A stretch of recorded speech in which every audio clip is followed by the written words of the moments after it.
Is zero debt a thing? Ted is here. Let's begin. This is Debt Free in 30.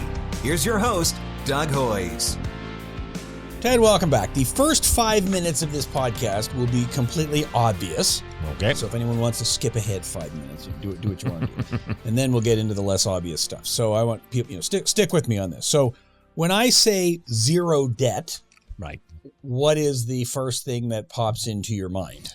Zero debt means no debt. So credit cards are paid off, no mortgages, no loans, no payday loans, no taxes owing, no debt. So I told you this would be pretty obvious. Are we done? Yeah, we're done. Thank you very much. That was Debt Free in 30. Please like and subscribe, hit the notification bell, leave a comment.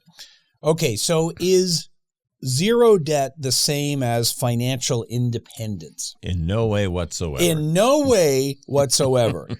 Okay, so I would think I'd be pretty independent if I had no debt. Well, but having no debt doesn't mean you actually have income, that you can pay your bills month to month, that you have the ability to do the things that you want to do when you want to do them.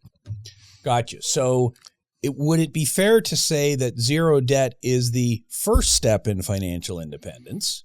I don't even know if I'd agree to that. So I'm thinking interesting. about, let me think, an example of financial independence that's easy. I have 3 teenagers. Yes, you do. They have no debt. They have absolutely no financial independence. That's a good point. That's a good point. Well, so, okay, let's talk about this because, there's obviously 2 ways to look at this. Right. So I guess financial independence is things like, well, I can retire whenever the hell I want. Yeah. Well, and you have the ability to do the things that you want to do when you want to do them. So, for example, I don't know, you decide you want to go to the, you want to replace your living room furniture this week for some reason. You have the ability to go out and do that without signing up for one of those 6 months, no interest, debt-free things. Or you want to travel, or you want to whatever it is. And then I think, financial independence, you then obviously have to transition into building wealth and diversifying your savings and all that. It's much more complicated than just not having any debt. Okay, so let's forget about the cue cards for a minute. Okay, cue cards are gone. Forget about this then. So your position is that zero debt and financial independence are not the same thing. Correct. And the reason you're saying that is because financial independence means you've got to have wealth or an income stream or something. Financial independence is you've got to have the ability to do the things that you want to do when you want to do them. So it'd be possible for someone to have negligible or even nominal income and still consider themselves to be financially independent if they didn't have obligations or concerns, and they're happy to be that way. Yeah. So I guess if my living expenses are $3,000 a month, I've got my rent, my groceries, whatever, and if I have, let's say, a pension that is $3,500 a month with, my company pension, CPP. Okay. So my income is higher than my expenses. I'm good then. Right. I mean, in fact, when you're mentioning this, after the children, the second example was a pensioner. So they may not have any debt, and hopefully they don't, because that's the best way to go into your retirement.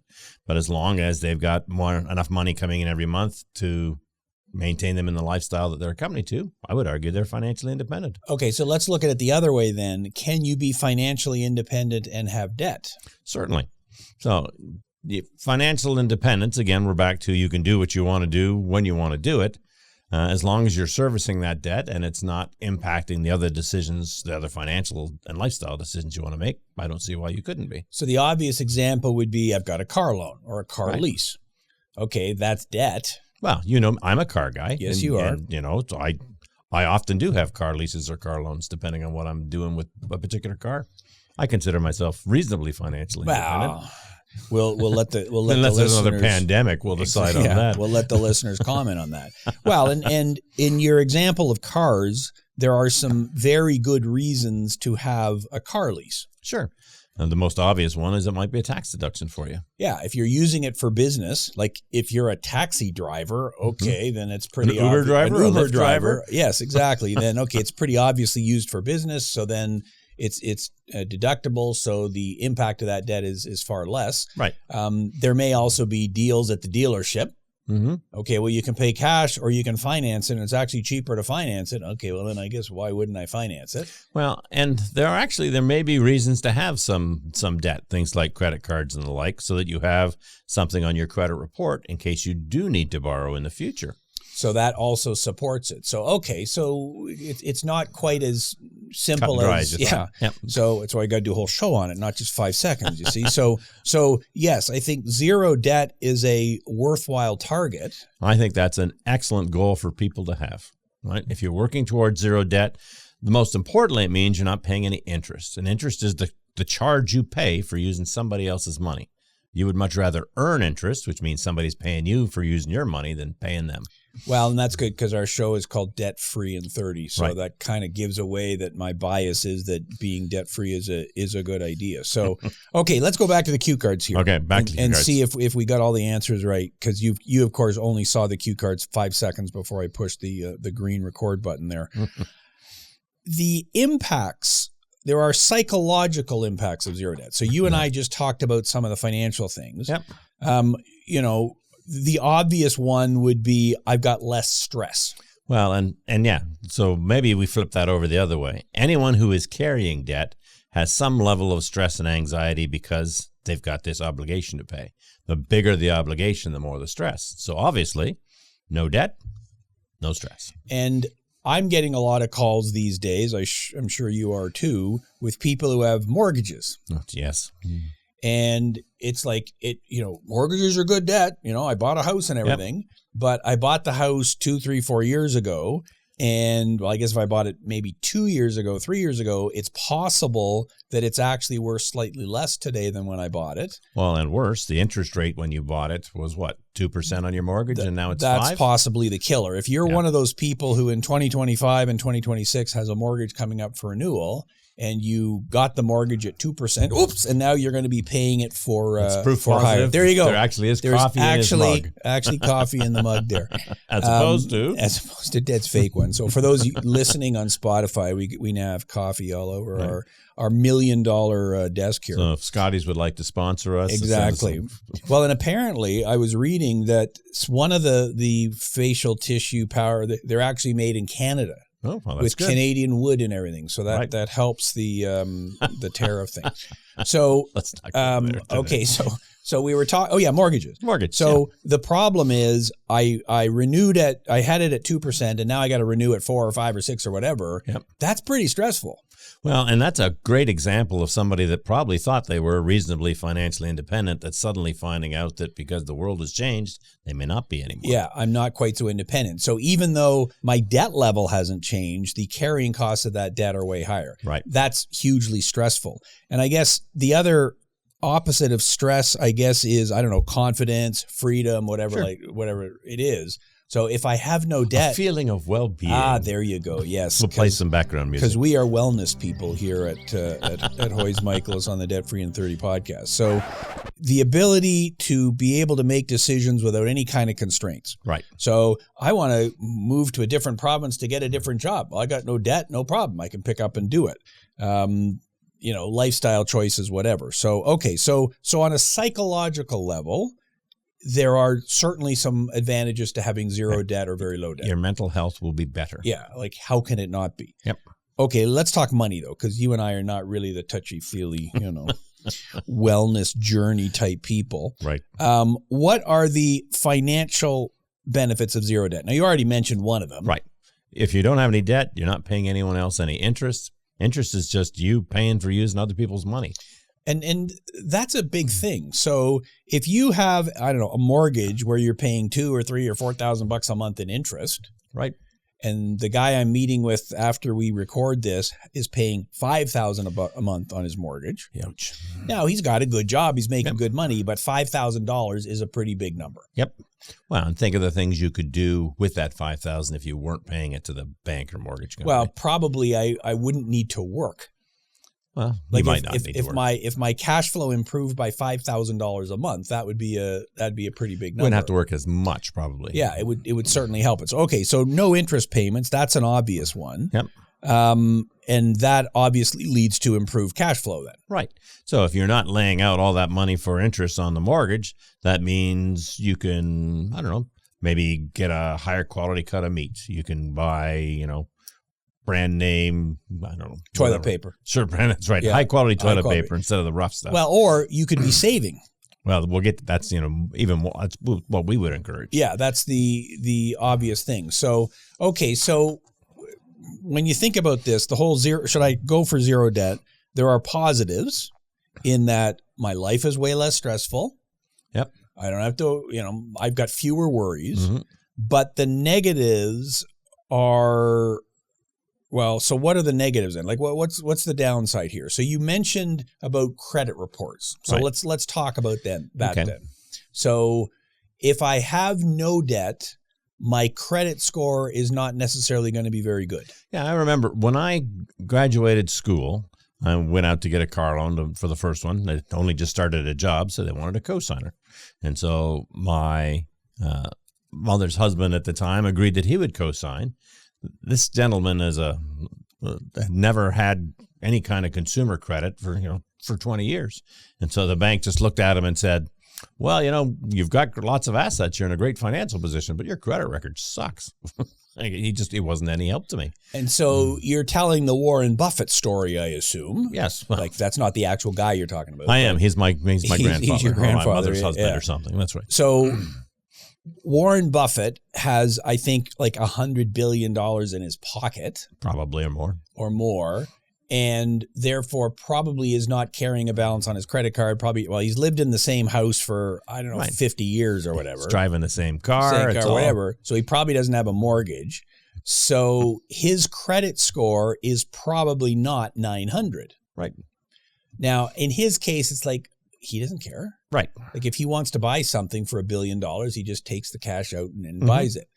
But does that therefore mean, well, let's be more specific here. So we've talked about this many times. Your credit score is a function of many different things. That's right. How much credit is available? How much of that credit are you actually using? What's your payment history on that credit? And so if I paid off all my debt 5 years ago, I have no history on my credit report. So your utilization is going to be zero. There'll be no history, which is bad. But there's also no debt. Right. So the credit score is designed to help lenders decide if they should lend to you. Are you a good risk? It's not how good a human being are you? Right. It's should we lend you money? If there's no payment history for the last 5 years, then they've got to guess whether or not you're actually going to be a good payer. Right. And so if I decide in your example, I'm going to co-sign for a car loan for my kid. Right. I guess I go into the bank and they go, well, we punch in the computer. You have no credit score. You have no history. You have no nothing. I guess my response would be, I'm Warren Buffett. I have $1 billion. Right. And that would probably help, particularly if I'm at the same bank and they know my situation. And Warren could say, all right, I'm going to put $50,000 in a GIC that you can collateralize. Yeah.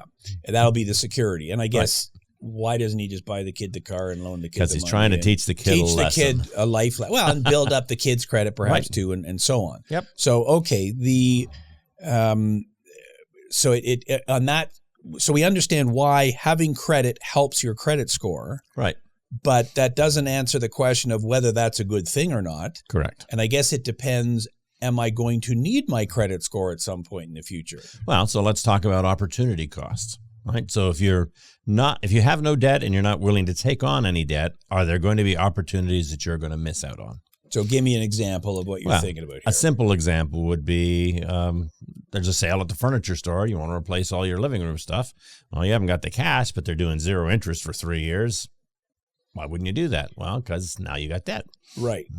But in that case, I guess, okay, well, I'm not paying any interest on it. So, maybe it's not a bad idea. Maybe it's a good idea. You just have to be careful because those contracts all say if you pay it off within the 3 years, there's no interest. If you don't pay it off, it's retroactive. Right. You owe all that interest. So it wasn't 0 interest, and it's a really high interest rate. You're paying you're paying a big number. I guess the other example, so your example, I want to buy a house, I want to buy a car, something like that. And maybe there are reasons, as we already discussed, that I want to finance the car. Yep. It's a tax deductible expense, or maybe I've got money over here that I'm earning 6% on, and they're going to give me a loan at 2%. Okay, well, maybe it makes sense. We can debate that. Buying a house would be the other obvious one. The other one would be some kind of business opportunity. Right. So I've got an opportunity to partner up. My boss says, you know what, I'm selling the business, the woodworking shop we all work in here. It's time for me to retire. I want you guys to take over. Buy a piece of me. Well, you got to have some money. Right. And I have zero debt. I'm very responsible and everything, but I have not saved up a huge chunk of money. So in that case, having some access to credit would be a good thing. Correct. So how do you balance that out then? So how do you balance between, okay, I want to have zero debt, but I also want to have enough of a credit score that if I need it, right, I'm going to need it, I can use it in the well, future. So to have a credit score, it simply means you have to have access to and regularly use credit. So if you have a credit card with a $1,000 limit and you spend on it and then pay it off and spend on it and pay it off, you'll actually have a decent credit score because you've got access to credit, you're showing a great payment history, but you're not carrying any debt at the end of the month. So that's using the system to show them that you are, credit is a tool. It's a convenience for you as opposed to a necessity. So you're playing the game. Right. So I guess I would think about it and say, okay, look into the future then. Mm-hmm. At what point in the future are you likely to need access to credit? If you're 80 years old, and you and I are closer to than we were 80 before. than 30, I can tell you that. So if you're 80 years old, okay, I'm not buying a house. Right. My kid is 60, so I don't need to be, buying them a car or doing anything. I'm in downsizing mode. I don't really care ever again about what credit. happens. Correct. So therefore, I'm not going to play the game. I don't need to do any of this stuff. Yep. Now, if you're 60, like we are, or if you're 40 or 30, okay, well, then there are many more opportunities where I may need access to credit. Like one that people don't often think about is renting an apartment. Mm-hmm. So, okay, I have no debt. I live a frugal life. My income isn't high, but my expenses aren't high either. But when I go to rent an apartment, they punch it into the computer. Oh, your credit score is no good. Right. So, because you kind of don't have one. Right. So in a scenario like that, then, are you recommending that if someone thinks they may need access to credit in the future, they should at least have some access to credit now? Something. Well, I would even argue that the 80-year-old fella, because of the culture we live in now post-pandemic, probably is either going to be using a debit card or a credit card. And the credit card is safer because he's not accessing right into his bank account. So it's a balancing act.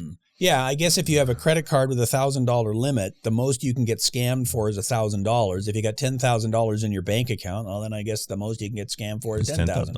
Right. So, and was it you and I talking this morning about credit card scams? I can't remember. That's how good the mind is here. We're an hour into the day, but somebody was telling me that, oh yeah, there was transactions on their credit card, whatever. The bank caught it, closed it, boom, It was all good. So there may be some security reasons for that too. So yeah, it is a bit more nuanced than nope, zero debt. It reminds me of the guy who was the mayor of Toronto many years ago, Rob Ford. I thought you were going to say Mel last month. Well, we could talk about him too. And Rob's position was, we never spend any money on anything. Nothing. Right. Cut. No spend. Okay, and a lot of the time that's the correct answer, but can we at least fix the pothole? Right. So when you're talking about capital expenditures, things that take an investment, that means you're either going to deprive the citizens of Toronto with this thing, the new rec center, the streets without potholes until you have money saved up, or you're going to take on some kind of debt. And it's the same on the personal side. If I want to buy a house, it takes a long time to save up $1 million. Right. And so perhaps debt kind of makes sense. Okay, so then the question, let's go back to the cue cards here. Mm-hmm. Is there such a thing as good debt? And I guess the corollary to that would be, is borrowing always bad? Yeah, and I don't subscribe to the theory that all debt is bad. As long as servicing the debt is manageable, then it's a decision that you've made. You're trading purchases tomorrow for a purchase today. And so I agree with you. My view is debt is a tool. Right. A hammer is a tool. Is a hammer morally good or morally bad? It depends on what you're exactly. hitting with it. You whack your finger with it and you hate the hammer, right? But you build a house with it. That's pretty good. I built a house with it. Yep. So I think that's the way you got to look at it. You got to step back and say, okay, let's go through the whole scenario here. if I get the mortgage to buy that house, can I afford it? Right. What happens if I lose my job? What happens when the interest rate changes? And if I don't buy the house, where am I going to live and what's that going to cost me? Which goes back to your opportunity cost example. So, so I can rent a place for $2,000 a month, or I can buy a place and the mortgage and repairs and everything are going to be $4,000 a month. I do the math. So on the surface of it, 4 is bigger than 2. That's bad. Right. But if the property is going up in value by $2,000 a month, I guess it's even. If it's going down by $1,000 a month, then it's even worse. Right. But then there's the non-financial things like, well, I've got 3 daughters and I can't live in a 1-bedroom apartment. And you feel more attached to community and all that sort of stuff. And you have 12 dogs and 6 cats and an iguana and a whole bunch of other stuff. Right. I don't know if that's all true, but let's just assume for the purpose of the podcast, it is kind of hard to do that in a rental apartment or a rental house or whatever. If you want to stay there. Yeah, exactly. So, okay, so we're not of the view that debt is good or bad. Debt is not inherently bad. Right. It's how do you use it? Too much debt is definitely a problem. Because then you get into all the other problems. Right. So, okay, so the answer to the question then, does zero debt equal financial freedom? Your answer is no, because you still need the income or whatever to support it. Right. Just because you have no debt doesn't mean that you can decide to do whatever it is you want to do tomorrow. You may not have the resources to do that.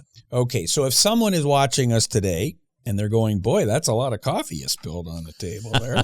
Shouldn't you wipe that up? No, we it's live to tape here, people. We don't do editing. We just and it's got a protective surface on it. It's laminate. Well, this desk, I believe, was in our Cambridge office 20 years ago. 20. So it doesn't have a whole lot of. It doesn't owe us anything. No, I'm not going to worry too much about it. But okay, so you're watching this and you go, okay, I understand what you're saying, that I got to be very strategic about debt. Right. That if I'm going to take on debt, I want to understand, what are the costs? Can I pay it back? What are the risks if I lose my job, anything like that happens? And I still may decide that, yes, I'm going to buy a house. Right. I'm going to finance a car.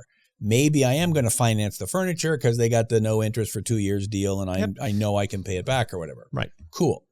But there are people who perhaps did not do that analysis or who life events happened to them.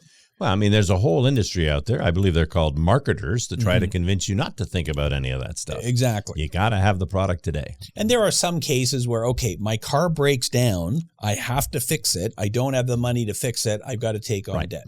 So if you are watching us today and you're going, okay, I do kind of like the idea of being debt-free or at least reducing my debt, what is the basic process you would advise someone to be thinking through? Where would they start? We all hate this word, but you got to have a budget. Yeah, I hate that word. Let's use the word plan instead.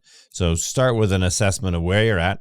So how much debt have I got? How much money have I got available to pay down that debt? And put a plan in place to reduce it. Now, the second step of that, of course, is while you're paying down the existing debt, you got to avoid incurring any new debt. And this is a huge problem because if I get a debt consolidation loan to pay off my credit cards, but I still have my credit cards, you're just doubling down on the debt. Then I've got the risk of using the credit cards again. So, and I agree with you. I'm not a big fan of the word budget because I think it's too clinical and you're not going to do it. That's my big objection to it. You're just not going to do it. But I do agree having a plan is a good idea. And you need a plan whether you're trying to get out of debt or save money or anything. Regardless. So you're going to look at it and go, okay, there's ins and outs. And there's fancier words from that. You're an accountant, right? Fancier words. Income, expenses, accruals, whatever. But really, it's ins and outs. And the only way to make the bottom number bigger is bigger ins or lower outs. More ins, less outs. That's pretty much it. So if I want to reduce my debt, I've got to find ways to make the ins bigger or the outs smaller. Right. Like there's no magic to it. That's kind of it. That's all there is. Okay, so I've done all that. I've made my plan. I've figured it out. And I've gone, you know what? At work, I get paid this much. And I went to the boss and said, will you double my pay? And he said, no, I'm not doing that. And I've looked around and there's no other jobs that will double my pay or make my pay bigger. Or for family reasons, I don't want to be working 100 hours a week. Right. And my expenses kind of are what they are. I'm living in a relatively inexpensive place. I can't, it is what it is. It is what it is. And I got a 1-year lease anyway, so there's not a whole lot I can do. Right. So I'm kind of stuck. I do not have the financial wherewithal to pay off all my debt over the next year or two. Right. What then? What are my options then? Well, I'm gonna take your example a step further. It's not only that you've got this debt, but now you're starting to stress about it as well. So if it's a manageable level of debt, you've got a plan in place, you're servicing it, maybe it's not an issue. But if you're starting to stress about the amount of debt you're carrying, you need to talk to somebody like us. You need to seek a professional. So to you, it's not just a numbers thing, it's also a stress thing. That's right. And it's going to be different for different people. There are folks that they've got any level of debt at all, they feel all sorts of anxiety, they got to clear it. There are folks that have debt levels that would just drive me to a heart attack. It was just, but they seem to be comfortable with it. Yep. Yeah, we've seen that, and you and I have been see it all. doing this for 30 years, so we've seen it. Yeah, we've seen it all. And there are some people who, you know what, I've done the math, and 2 months from now, I'm going to be $4 short, and I won't be able to pay everything in full. I'm talking to you guys now. How do I deal with it? How do I do? And then there's other people who it's like, yeah, I've been getting collection calls for like a year or two. Oh, my wages have been garnished for the last 6 months. Well, I'm okay. You know, it's like, okay, you're not okay. They're taking 20% of your paycheck. You probably could have used that. But, right. So you've probably increased all your other debt. But right. Anyway. So at that point, then, okay, getting some professional advice would be a good idea. Right. And we, of course, recommend you talk to a licensed insolvency trustee, not some dude you found on Facebook. Right. Because only licensed insolvency trustees are licensed by the federal government to do consumer proposals and bankruptcies. It's as simple as that. Well, and we're obliged to talk to you about all your options. So we're going to look to see, would you qualify for a consolidation? Does that actually solve your problem? Should you refinance the house? Does that solve the problem? Is there ways to reduce the debt in some other matter? So you're going to have the advantage of somebody who looks at you objectively and says, these are the things you could try first, or those probably aren't going to work. You really should be focusing on these solutions. Yeah, and in every case, we are going to look at your budget. Right. And you're going to go, I don't really have one. No problem. Let's sit down and figure it out. Show me your pay stub. Let's do the math. Let's figure it out. Even the people that don't say they don't have a budget, you do. Because everybody, okay, I get paid $1,200 on Friday. I know where that $1,200 is going to go. I know that I'm going to be short. So you don't have it written down anywhere. You're thinking it all in your head, but you have a budget. Yeah. Everybody we talk to knows how much their rent is. Right. Nobody ever goes, gee, I got to look that up. Now, it's a little harder to tell me exactly how much you spend on groceries because I go, a couple of times a week. I pick some stuff up. I go here, I go there. Okay, so maybe we got to pull out your debit card and look at your bank statement and see what and kind of figure it out. But we can definitely get to that point. And then from there, you're right. The decision is usually fairly straightforward. Yes. I mean, there's an old saying in accounting that cash is king. And so when we go through all of those different options that we're talking about for you, one of them is going to become obvious because it's the one that's affordable.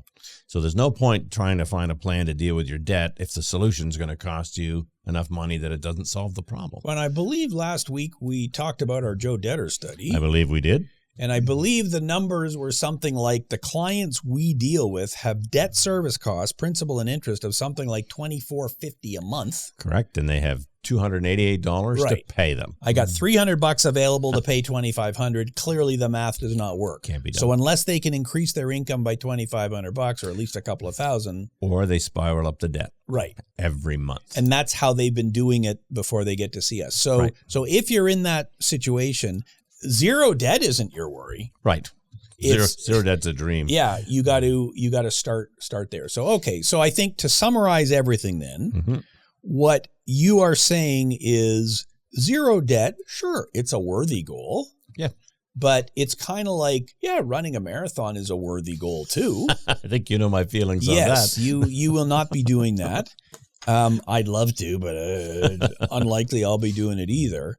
So pick a goal that's realistic. Right. And maybe the answer is it's not zero debt, but it's zero high interest debt. Yep. I don't want to have credit cards, certainly your favorite payday loans. I don't want to have installment loans. If I have a mortgage, okay, if it makes sense, I can afford it. That makes sense. Right. Car loan has a limited life. That makes sense. So, so probably the goal should be an appropriate level of debt.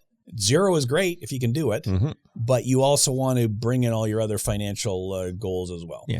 I'm not a big believer that you have to completely destroy your life or your lifestyle to try and get debt free. You've got to come to a happy median. What is supportable? What can you manage? There's your answer, folks. So yes, zero debt, worthy goal, but you got to make it work for you. And if you're in the prime earning and spending years of your life, okay, you're probably going to have more debt as a 44-year-old than you're going to have as an 84-year-old. One would hope. So take a look at the big picture and judge yourself accordingly. Okay. So there you go. Thank you all for listening and watching. I think I already said it once, but we're on YouTube, we're on Spotify, Apple Podcasts, all those things. Like, subscribe, hit the notification button. The advantage of watching on YouTube is that when I spill my coffee and it goes all over the table, you actually get to see it. So that's why you want to watch the show, although most people are listening. We appreciate that. Thank you for watching and listening. Until next week, I'm Doug Hoyes. That was Debt Free in 30.